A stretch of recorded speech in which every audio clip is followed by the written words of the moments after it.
Hi, everybody. Thank you for joining us this evening. This is one of our, I don't know, when last we had a physical launch like this. It's been quite a while, so I'm really excited. Also, I really like this book and I really like these authors. I'm their publishing editor, and it was a real pleasure working with them and learning so much from what they had to say about how we can change how we think in order to change how we go about making the world. So I hope you enjoy the evening and what they're going to share with us about what this book is truly about. Thanks. Yeah, it's great to be at a live book launch again. It really, really is. I love books and I love music and I love things that I can't pigeonhole. I can't immediately say it belongs in this shelf in the bookshop. And this, for me, at the very beginning, is one of those books because, I mean, there is a man who has been an organizational change management consultant for 50 years, but that's after having been a Catholic priest, for goodness sake. And here is a man who was a political activist who went to jail on Robben Island, and after that went to Germany and studied as an architect, and then came back to South Africa just more than 20 years ago to become an agent for change in South Africa through his architectural practice. And it was absolutely fascinating to read the two different perspectives of these two men and to try and follow this sinuous journey which connects their two separate but related concerns. And if I may start with you, Leon, it's such an intriguing combination. The South African, the German, the two different histories. So how did it come about the two of you connected, and that connection led to this book? Well, thanks a lot, John.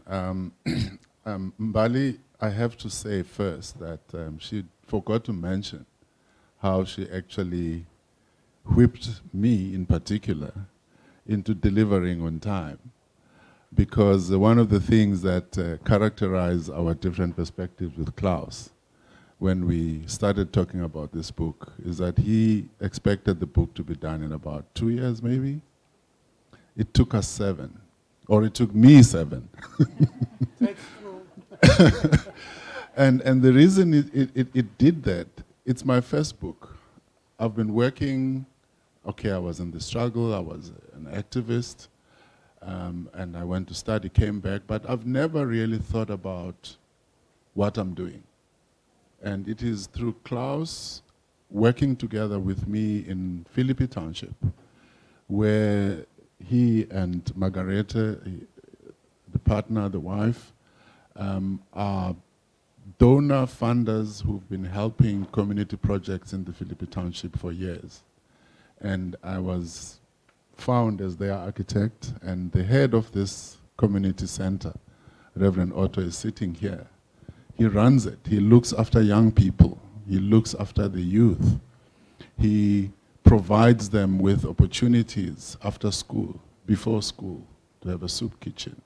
When they come back from school, they get accommodation to be able to do homework in the townships. Because in the shacks where they live, there's no such comfort. So what brought us together was actually me being asked to work as an architect in that environment, a dangerous environment. We all know how townships are. But at the same time, I found Klaus with a German mentality, which I happen to know and understand because I studied there. So he was always precise, and Margarete, obviously, the funds had to be spent at a particular time. But they would expect that things would happen as one would expect in Germany. But we're working in the township. You go to the city council, it takes longer than one expects. And I found ways to still be able to spend the money that they had organized, satisfy their donors, account for the money, get the projects done, and provide the facilities for the youth of Philippi. And having experienced all that and our two very different perspectives, Klaus said, I actually cannot understand how you make things work in this environment. Because some of the project would really be extended over time because of our processes, our bureaucracies, and the difficulty just to get things going. And then whilst you're working with the municipality, you've got the community saying they want to be part of the project. And if they are not, they're going to stop it. So now I have to step back as an architect and say, okay, let's find a solution. I engage with the community and adopt what is normally done in government projects. And I said to Klaus and Margarete, we need to have a community liaison officer that we get from the community who's going to be the link between the contractor and the project and the community. So that's how we could find solutions to any problem that was there. So he said, I've been writing books all my life and I've been working in different environments. I think the way you manage to work and the way the situation is, I really think we should write a book together. That's how it started. This was like, okay, by now it's 8 years ago, but it spoke to me 7 years ago before the book was published. And that's how it all came about. Because the subtitle is Lessons on Embracing Difference from South Africa and Beyond. And a lot of the book turns on who am I, what am I, how do I feel about who I am, who are you, what do I feel about you, who you are, what is the same about you, what is different about you, and how do we get along? You know, how do I embrace who I am and embrace who you are, which is different from what I am? And I wondered, Klaus, where that fascination came from for you, because that's essentially the sort of the center point of the work that you've been doing for 50 years within companies, managing diversity. So where did that arise in your past? Also ich sage es in Deutsch und Sie übersetzen. Ja. Also für mich war schon von vornherein in meiner ganzen Arbeit, ich war Berater, ich war unabhängig und für mich war immer der wichtige Punkt nicht die Theorie, sondern was macht ihr praktisch und warum macht ihr das so und wie zufrieden seid ihr damit? Und es gab dann von vornherein schon vor 30, 40 Jahren für mich das Thema, ihr müsst lernen, die Betroffenen mit einbeziehen, von vornherein. Ja, aber wir wissen doch viel besser, wie das alles gehen soll. Darf ich das Okay, kurz übersetzen? ja, übersetzt. Even as a consultant, I've been working as a consultant for a long time already. For me, it was always important that not the emphasis was not on the theory, but on practice. And I always wanted to know, how do you do it? And how you integrate the people Yeah. that you work with in what you're doing. That's the point. Und also das war schon immer meine Arbeit und dann haben wir uns kennengelernt, also als wir bei unserem Projekt, du hattest ja schon angeschildert, da gearbeitet hast und ich habe dich so erlebt, dass du verstehen wolltest, was wollen die, was brauchen die, wie reagieren die darauf und nicht einfach zu diktieren, das wird so und so gemacht und fertig. And that is how I perceived Loyanda. That is how he worked. He wanted to understand, how do you do it? How do you feel? What do you think? Not what I think and I tell you what to do, but he involved the others. Und wie ich das festgestellt habe, dann habe ich ganz spontan bei einem Treffen, also ich hätte das Buch allein geschrieben, ich habe schon angefangen gehabt, dachte ich, warum eigentlich nicht mit ihm? Und dann habe ich dich gefragt, bist du bereit, hättest du Interesse, das Buch mitzuschreiben? Dann hast du gesagt, wir haben noch nie ein Buch geschrieben, das macht nichts, dann fang einfach an und schreib drauf los. Du kriegst keine Vorlagen von mir, sondern schreib das, was dich beschäftigt. I'd actually already started writing the book, but then I noticed how Loyanda was working, And I asked him, well, wouldn't you join me writing the book? I'm not going to tell you what to write, but you write it your way, and that is how this whole book was created.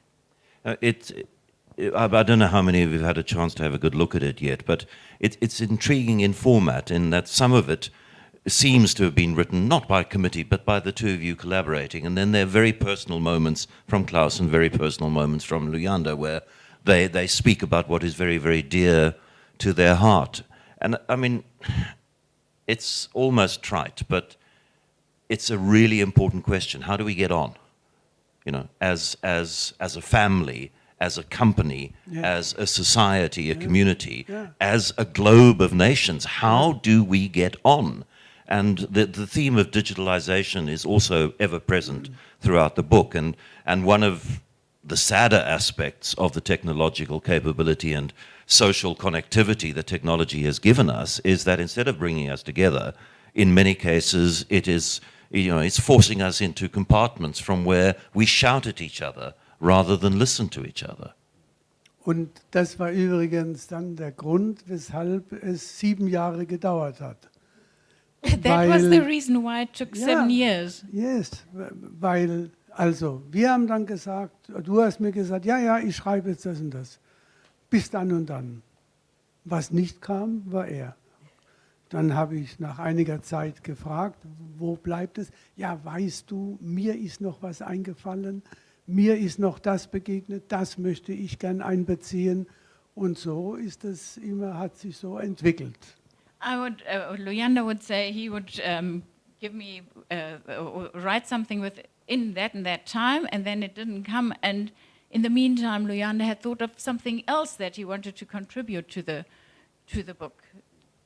Essentially, it became a collaboration, John. Some of the parts of the book, we won't go deep into it, are about us conversing and discussing and getting to understand one another in the first place. And I think that is the core of the book. How do different perspectives bring two people together who work very differently, but at the same time manage to string those thoughts together to come up with a book which eventually got published. Do you mind if I read a paragraph? No, love to. You've got a real reading voice. Can't wait. Yeah, because I thought, I mean, as we are, you know, thinking about all these things we're talking about, there are certain aspects of the book which for me are quite important. This is in part in the introduction where I'm expressing some of my thoughts. In summary, our world can benefit from our diverse experiences. The Germans have a word for it, Zukunftsfähigkeit, future readiness, basically, which is a key theme of this book. Strategies towards a sustainable and shared future require an understanding that the world is a dynamic place with different perspectives. We need an open mind to understand the complexity this presents on a daily basis, but also as a philosophy for life. We need to embrace the understanding that the logic of the one can benefit the other. As society, we must and should encourage dialogue and make room for everyone to contribute their capabilities. The world needs more dialogue, tolerance, inclusivity, empathy, and solidarity. Attributes I learned during the years I spent in prison on Robben Island. There is no one perspective and no single answer to the problems we face. It is no longer possible to apply one-sided top-down approaches. The economies of the world are interlinked and complex because the disparities between the wealthy and poor nations remain significant. Only by talking to one another will we benefit from a more equitable, socially balanced, and hopefully economically and environmentally sustainable world order. The book is about us reconnecting with one of the key characteristics which I also associate with us in South Africa: talking, dialoguing. Without that, we could not have resolved the problem of apartheid. Yeah, talking is important, but so too is listening, and listening is more absent than talking, it seems to me, these days. We want to talk, we want to be heard, but we want far less to listen. And that's why I thought that the controlled dialogue experiment that you do, where, I don't know if any of you have done this before, but two people are talking. It's an exercise that you can do in a family or in a company or in an NGO, whatever the case may be. And one person starts and may not be interrupted, because we interrupt each other all the time. For us, conversation seems, you start, I'll interrupt, and then you'll raise your voice a bit and interrupt me, then I'll interrupt you back, and before you know, we're taking out knives and we're fighting. And you have to listen. And so I'm listening, and before I can then respond, I have to repeat to you what you've just said. Because I know, talking on the radio as I do 3 hours a day, I know that often I stop listening and I start thinking about what I'm going to say next when I interrupt. So in this exercise, what you have to do is you have to repeat back to the person what they've just said to you. And that shows that you really, really have been listening, because if you can't, then you haven't been listening. And I mean, it's not practical to do that in world politics. One can't put Lukashenko and Zelensky and Putin together to do that. But as a philosophical approach, is to stop thinking, stop trying to interrupt, stop trying to put your point of view, but listen. And that's what the two of you did, it seems to me, for a very long time, Klaus, is you listened to each other. Wobei ein Punkt da besonders wichtig ist, was Sie ansprechen. Viele verwechseln den Dialog mit betrachten Kommunikation, sagen, ich habe kommuniziert, und sage ich, was hast du gemacht? Ja, ich habe denen erklärt, was geschehen soll. Das ist keine Kommunikation, das ist Information. Du informierst nur, aber du kommunizierst nicht. Kommunizieren heißt, ich möchte gern verstehen, was du denkst. Ich will es wirklich verstehen, was nicht heißt, ich muss zustimmen, aber ich will es verstehen. Und ich behaupte, wenn der andere spürt, dass ich ihn wirklich verstehen will, habe ich gewisse Chancen, dass er mich auch anhört. Und dann, ja. The problem is that people often say, but we had a dialogue, and it turns out that person then actually only informed the other person, never really listening. And it's different if I really want to listen and understand what that person wants to say. And chances are that communication will then come from that. I think what Klaus is alluding to, which I also had to learn in the process of writing the book, is that communication is not a one-sided affair. It's basically, multi-way. And if it's two people, then it's two-way. I can have an opinion, as long as I don't listen to your opinion. My opinion is just information to you. We have to communicate, and I have to listen to your opinion, and then maybe we can find a way of defining. So I don't fully agree with you that you can't put Putin and Zelensky together. You actually can. They just need to be willing, both of them, to listen to each other. Because at the moment, I don't think anyone is listening to the other, nor is the world listening to each other on that conflict. So I think for me, it's very, very important that when we look at dialogue and communication, what you've referred to is very, very important. We're talking here about specific situations where we're trying to find solutions. I mean, I guess you can have this at the family level, where your child maybe has got different views to you. We try in my family, my wife is sitting here, she's actually been always pushing me to write a book because of the stories I would tell to the kids and the way I raise the kids through persuasion, but firmness at the same time. So I think that balance that we need to strike is important, even at company level, at country level, at the level of nations. I mean, we probably can come back and talk about my observations in South Africa, having been here 20 years, you know, after spending 15 years in Germany in exile.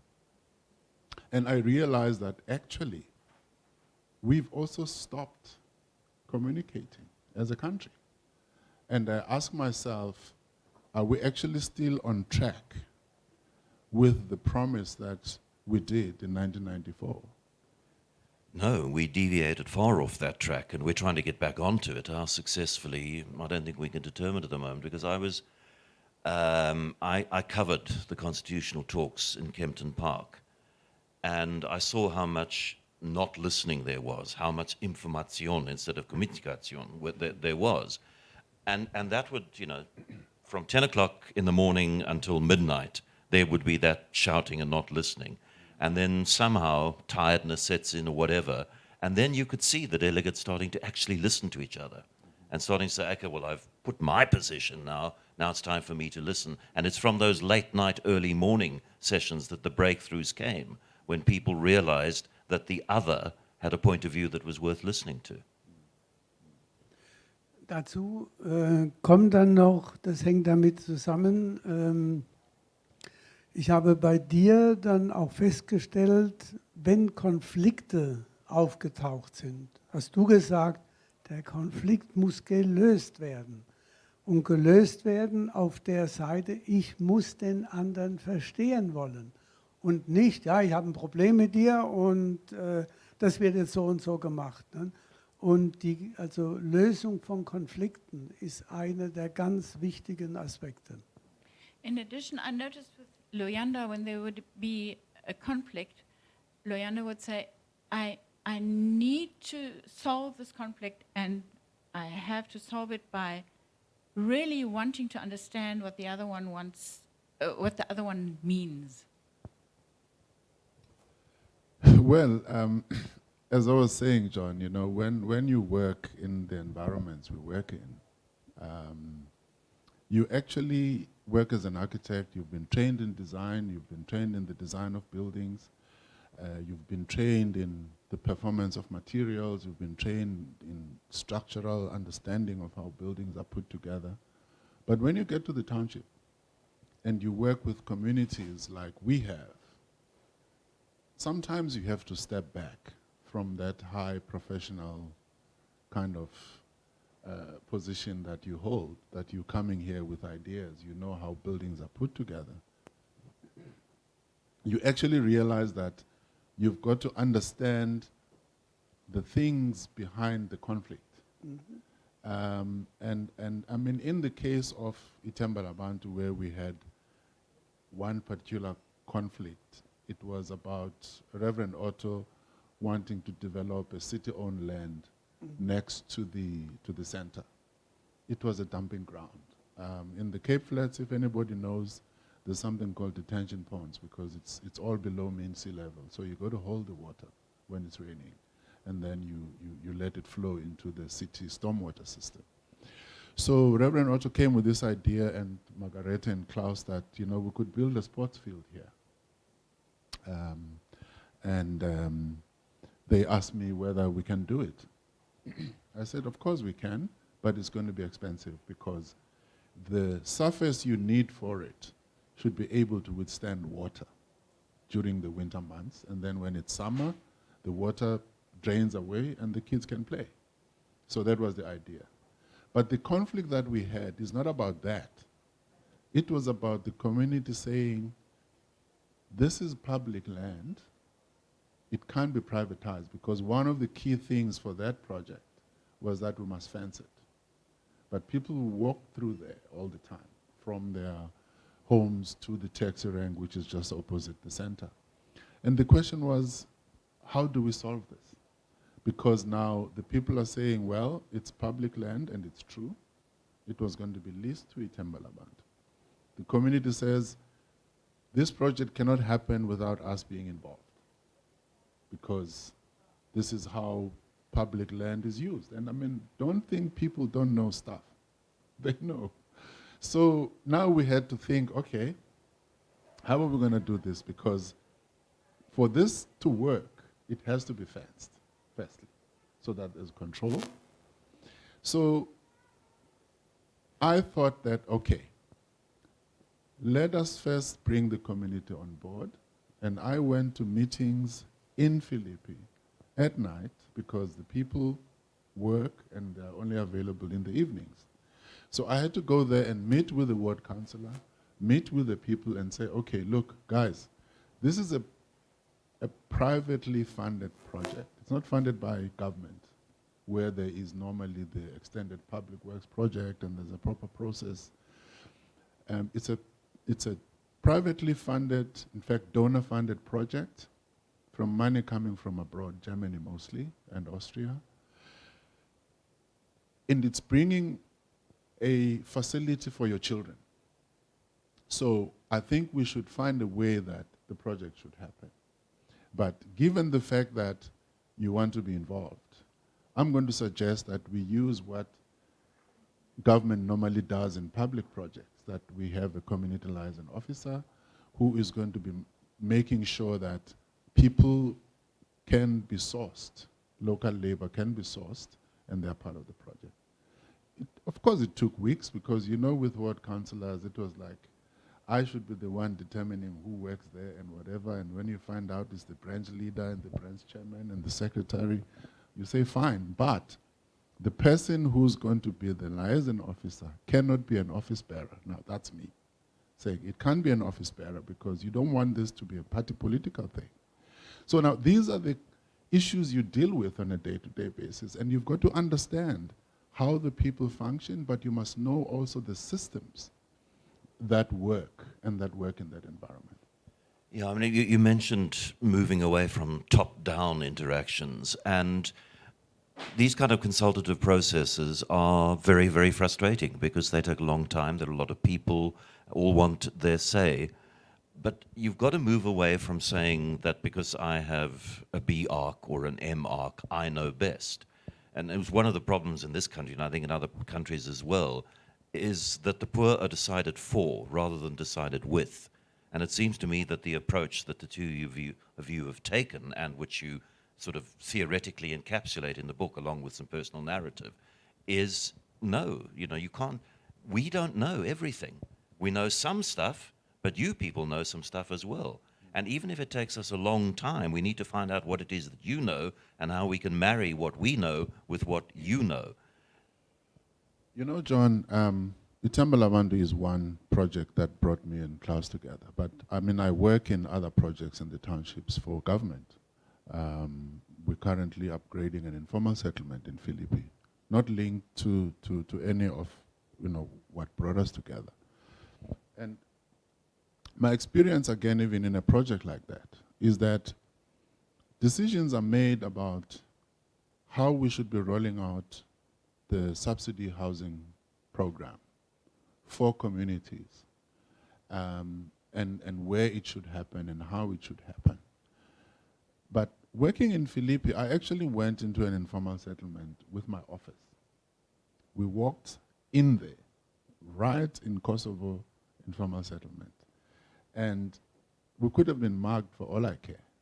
But firstly, the way we approached it was that we'd like the community to know that we are coming as people who are assigned to work on a project here. However, we want to first familiarize ourselves with the environment to understand how the society works, how the community works. And we found that the community in that environment of 15,000 people, where there are 6,000 dwellings, there's one tap for every 80 people. There's one toilet for every 65 people. You can't get in there with an emergency vehicle, ambulance or police vehicle or fire brigade. We know this. And we found that, however, the people are so organized that they actually know each other. They even know the criminals around there. And you find that actually the criminality that happens there is not from those people. It's coming from outside.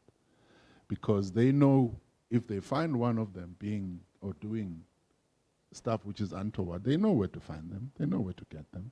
We found a priest who had been running a kind of a church complex, which at the night becomes a clinic, because when the people get sick at night, he's able to give them food and give them comfort and water until in the morning they can go to hospital.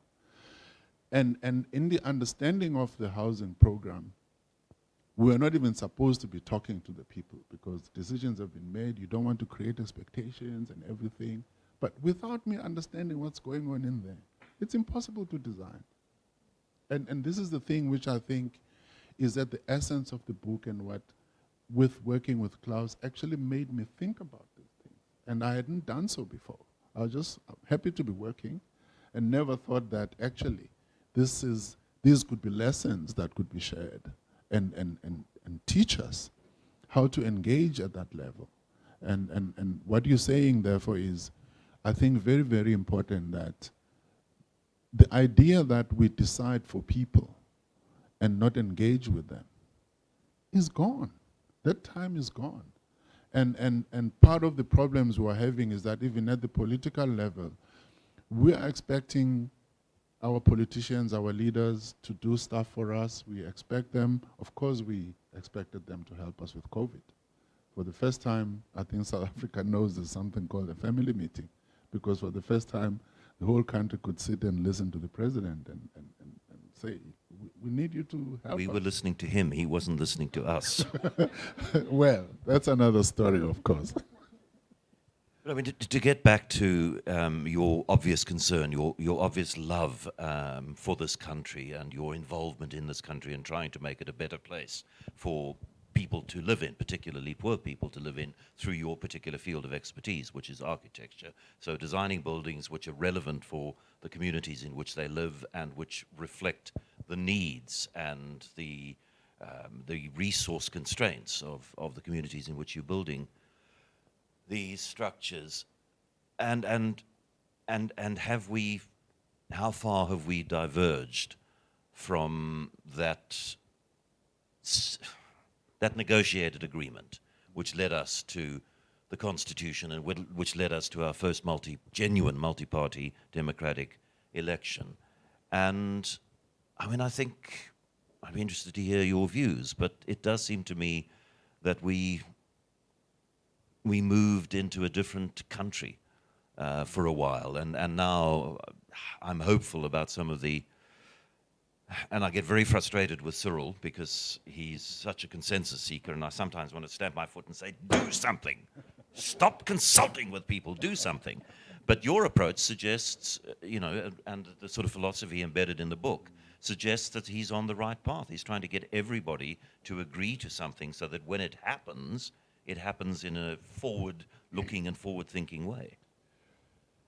In a way, yes, but also no, because if that consultation process or that consultative approach would not just be at a point where we are trying to maybe deal with or solve problems that we've become aware of, and therefore action needs to be taken. If it was about that, I would say I understand and I fully support the consultative process. The problem we're having, though, is that, in my opinion, and this is what I try to write about in a very kind of layman's, perspective, is that the body politic has itself abandoned that consultative process across the aisle. It happens maybe within the party political circles that people talk to each other, but I don't think across party political divides that consultation is happening. Because from my understanding, our political parties across the board, can you name one thing that they agree on in South Africa, right? So where is the talking? Where is the consultation? So for me, one of the chapters of the book which deals with Ubuntu and Klaus was the first one to say, tell me about Ubuntu, what is it? And is it still relevant today? So Yeah, I found that an interesting, that's written as an exchange between the two where a question is asked and an answer is given and you read the dialogue, yeah. yes, and it made me think, because one of the things I realized is that, I mean, I left to Germany with my Ubuntu-ness from South Africa, and I got there, I was greeting everybody, standing up at the cube when some older person is standing up, or a lady, and I would kind of like be wanting to be happy and friendly to everyone, and I actually realized that no one cares about me. So I also realized that my concern for the other, for the guest as the better person, or not as a better person, but give preference to the needs of others, I wouldn't go far with that over there. So I had to temper my Ubuntu-ness to actually say, okay, I've also got needs that are important and that I need to take care of. And yet I didn't want to abandon that which was fundamental to me, that aspect of respect and that aspect of inclusivity, that aspect of being consultative, that aspect of being persuasive. So I had to find a balance. So Klaus was like, you know, is it still relevant today? Do people still live like that? I said, it was the foundation of the political settlement. Without that, I doubt South Africa would have resolved its problems. But obviously society is changing, and we also have to understand that change affects our day-to-day. And I mean, the youth of today, whether it's the Gen Zs or the millennials, don't quite get the Ubuntu thing, because they've been brought up in an environment where the freedoms are made available to everyone, where people can talk back. The Constitution enshrines the rights to everyone, even to a child. And it brings problems of, can you actually raise your child today? But I think that we need to get back to that position where Ubuntu was about not just agreeing with the people that you like, but it's also about reaching out to those that you don't like. And I think we've lost that, to be honest. I think certainly at institutional level, I would agree that we've lost that. We have an enormous trust deficit in this country. Civil society doesn't trust government. Government fears civil society.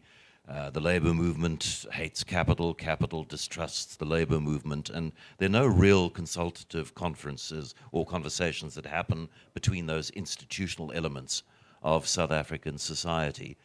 But what I do think, and it's one of the things that gives me hope that maybe one day yet, hopefully before I die, we'll get closer to the sort of South Africa that was embodied in the ideal of our Constitution and the settlement that was reached in the mid-1990s. And what it is that outside of the spotlight, outside of the television cameras, outside of political leadership, trade union leadership, big business leadership, South Africans still kind of, it seems to me, want to help each other.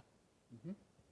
That when there is a disaster, when there is a big fire like there was at Masiphumelele Christmas 2 years ago, the outpouring of help and concern and relief, money and goods, suggests that there is still a sense of, I am fully human because I realize my humanness through you.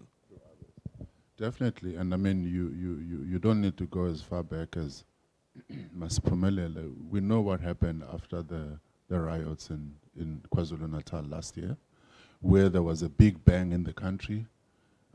Others called it insurrection, others saying that it was an uprising and everything. But when dust settled, you could see how people got together and said, hey, by the way, this is our country. Let's get together and let's make it work. Let's try and get over the fact that it potentially could have been support from one particular person who at that particular time found himself going to prison and so on and so forth. But there's an underlying problem that makes people to feel that they need to express their opinions the way they did. And in fact, the people themselves realize that this is actually counterproductive. And people were themselves saying, it's our jobs that are at stake here. And you found other provinces saying, no, we're not going to allow this in my own province, Eastern Cape and Tata, my favorite city of the country. People said, there's not going to be any looting here. So there was a different sense of communication that happened, because that fundamental aspect of the people actually, believing in not just themselves, but in the other as well, comes through always. So we just maybe miss the continuity and ensuring that in our day-to-day, we don't forget that value system. And in a way, I think we have. And I mean, look, this book, to be honest, when I eventually put my thoughts together, I keep saying to Klaus, it's not a blueprint to solve the problems of the world. But I've found people who've read it and who said, maybe you should convert it into a handbook, because some of the examples you guys give and your experiences could help in people thinking about things a bit differently. And that was never the intention, but I think the fact that my mind was, in a sense, activated by Klaus and our working together got me to think a little bit more about myself and about issues. Klaus, can I ask you whether the experience that you've had in South Africa working at Ithembela Bantu and the very different way that you work there, which Leander has described to us, whether you've taken any of that back to Europe with you, whether there are any learnings from your South African experience which you've adopted into the work that you do with companies in Europe? Kannst du mir noch mal genauer? Ja, können Sie irgendwas von dem, was Lernen. oder können Sie sagen, ob Sie irgendwas hier gelernt haben, was Sie jetzt nach Deutschland zurücknehmen? Oder in deiner Arbeit sogar. Ich lerne immer dazu, weil, nochmal, also für mich ist ein Punkt noch wichtig. Du hast das beschrieben mit Verhalten und so weiter. Es gibt einen Satz, der heißt, ich kann mich nicht verhalten. Geht nicht. Viele sind irgendwo drin, läuft nicht gut und dann halten sie sich raus und sagen, ich mache lieber nichts. Und meine These ist, wir sind genauso verantwortlich für das, was wir nicht tun, wie für das, was wir tun. Okay, einen Moment. Sonst kann ich das nicht alles übersetzen. I keep learning, and on another note, I learned from Luyanda. Luyanda says, I cannot not act. I need to act. Because if you don't act in a given situation, you're just as guilty as those Somebody who's who- acted badly, who has acted acted malevolently. badly. So we have, it is imperative upon us that we should make a contribution. It might not be acting, but find ways to resolve issues and conflicts. And that's the responsibility that I feel from my side I continue trying to do. And something else I find particularly fascinating about the book is your musings on your profession, architecture, and the role it could and should be playing in improving social realities for poor people. Can we just allow, I think I would like Klaus to talk a little bit about whether there's anything he learned and whether Okay. he took back, and then we can come back to that. Klaus, ob du was mitnimmst in deiner Ja, ich Arbeit? habe schon verstanden. Ja, okay. Also, für mich gibt es überhaupt keine Unterschiede. For Also me, there are no differences. in Deutschland, ich war ja auch international tätig, es ist überall das gleiche Problem. Ich weiß, was ich will und das setze ich durch. The problem is the same everywhere, internationally too. I've worked internationally. I know what I want to do, and I will do that. Und wenn mir etwas nicht passt, dann halte ich mich raus. And if I don't like something, I just take a step back. Also insofern ist für mich das null Unterschied, wenn ich hier bin. Also ich lerne hier genauso viel, wie ich in Deutschland oder sonst wo lerne. So, Das Thema, so denkt der Mensch. Der Mensch will sich schützen und möglichst sich rausmischen für Dinge, die ihm nicht passen. this is how people think, and I must say, and people want to refrain from things that they don't agree with. They just rather take a step back. And I must say, I learn as much here as I learn everywhere else. Ich habe dasselbe in Japan gelernt, ich habe dasselbe in China mitgekriegt. Also der Mensch ist ganz simpel gestrickt. People have been created very simply, actually. People across the world, Japan, China, everywhere, think the same. But what I do know about Klaus and the way he responds to things, I do not think for him there is a simple answer to things. So in the way we've discussed and the way we have been operating, one thing I'm pretty sure he has been able to communicate about us in South Africa is the fact that notwithstanding all the challenges, we're able to do stuff. And I think in the world which is sometimes condescending and not understanding Africa, a message like that from someone who's been around carries a lot of weight to actually say that things do happen. When we raise money in Europe and we're saying we're sending it to South Africa, the place which is associated with corruption, is associated with this and that, rest assured your money is going to be looked after and it's going to produce the goods that we promise you. And I think for me that's a big aspect of the work they do and Margareta here. So now, can you answer that question about the way you see architecture playing a bigger role than it does at the moment in improving social conditions in South Africa? And then I think we might have time for a couple of questions, if there are any. Oh, yes, actually. Yes, I'd really hope that we can have some questions. I think that, look, we can take a step back, John. I was among the first group of black people to be able to study architecture in South Africa. Because black people can't think in 3 dimensions, hey? Black people can't think in 3 dimensions. They cannot understand those complexities. And in fact, you know, I was asked at university whether I had asked for a second opinion to study architecture because it was like, it is not possible with the skills you have. I mean, I didn't have a portfolio. If anyone had asked me to do a portfolio, which the young students have to do today, I would have failed dismally. And in fact, I failed my first year dismally because I was not equipped for it. Coming from a Bantustan school in Umtata, Transkei, you know, never drawn anything on paper or use a color brush or anything. You know, all I could draw was a locus in biology or, you know, that kind of stuff. So essentially, architecture has always been a very elitist career. And it is quite true that there's a certain affinity that you need in order to be able to understand architecture. You've got to be, you know, good in maths, maybe others say, and physics and all this.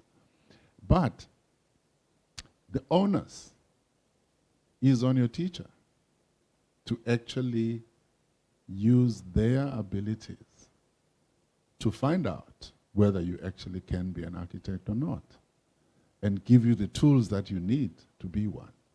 So at the moment, South Africa still sees architecture as a very, very elitist career, whereby those who make it, uncle was an architect or daddy was an architect, or maybe you know someone in the village who was an architect. When I was asked in Umtata what I'm studying, for years I couldn't explain what I'm studying, because what do you say architecture is in isiXhosa? It doesn't exist. I used to say, yeah, I'm working with buildings. They say, oh, are you a builder? No. I actually, you know, create, train in spaces. They say, "Oh, are you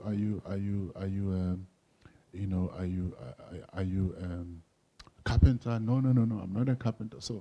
So I think the issue about architecture has been actually presented in such a way that you think only certain people should be architects. And not only that, they only know about buildings.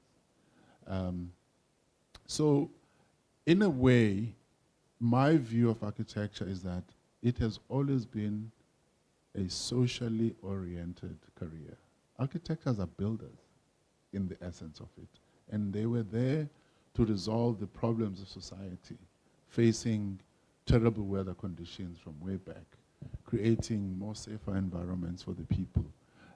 In the Eastern Cape, my professors in Germany got me to understand why a hut or a rondavel is what it is, why it is so cool in summer, and why it is able to withstand those climatic conditions without any air conditioning. I started understanding why there are small windows in the rondavels, because there's a science behind the rondavel.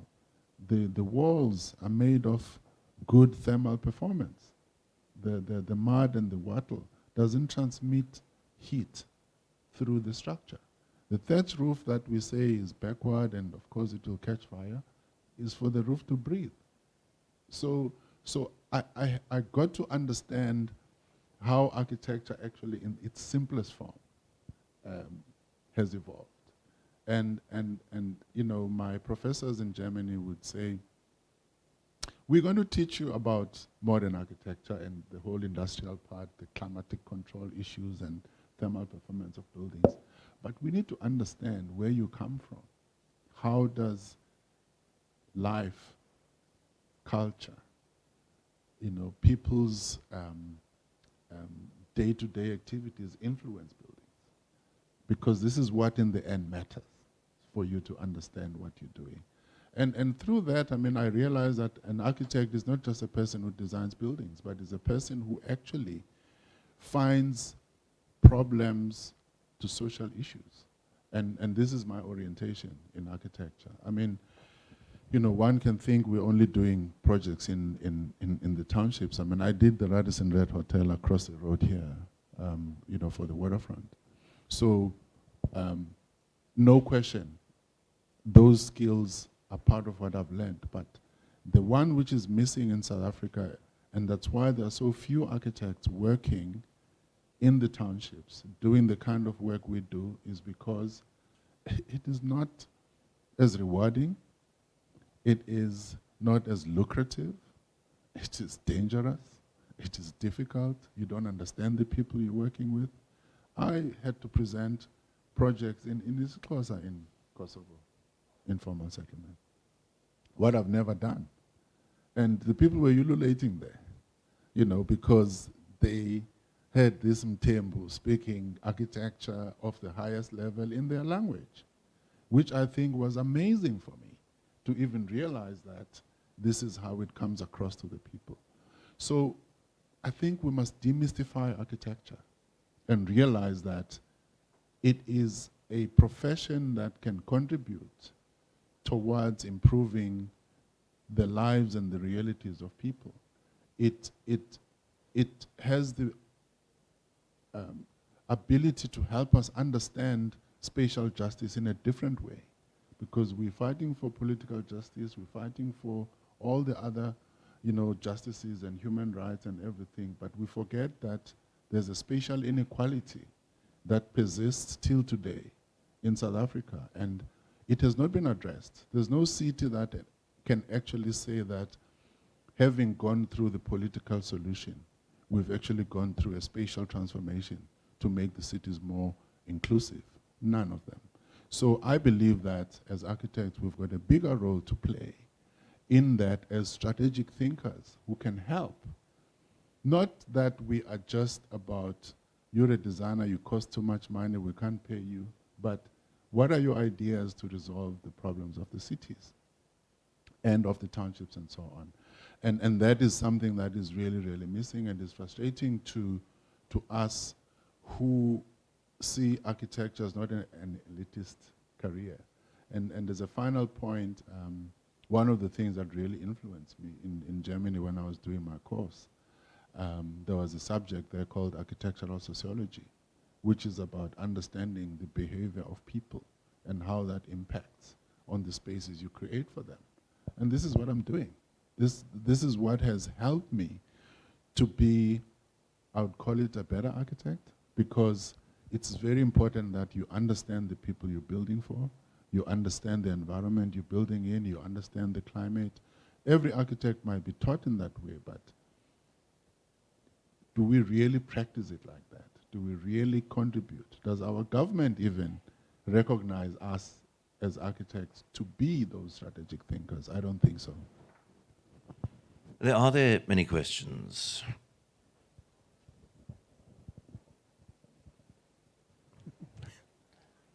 You were so perfect. So perfect in everything that no questions are left unanswered. Yeah, Klaas, if you want to please go ahead and say Ich würde something. gerne noch also einen Satz dazu sagen, zu dem auch, was du da gerade geschildert hast. Es ist immer die Rede von People, People, People und dann von Leadership, Leadership, Leadership. Und meiner Ansicht nach sind alle verantwortlich. Nicht nur die, die oben sind und dann top-down alles regieren wollen, und die, die von unten nach oben nur radikal sind. Beide werden scheitern. Beide müssen sich vernetzen. Und ich muss als Verantwortlicher überhaupt in mich interessieren, was denkt die Bevölkerung, was denken die Mitarbeiter, und nicht ich entscheide und die haben umzusetzen. Umgedreht wird es genauso falsch, und es geht darum, beide Aspekte miteinander zu vernetzen.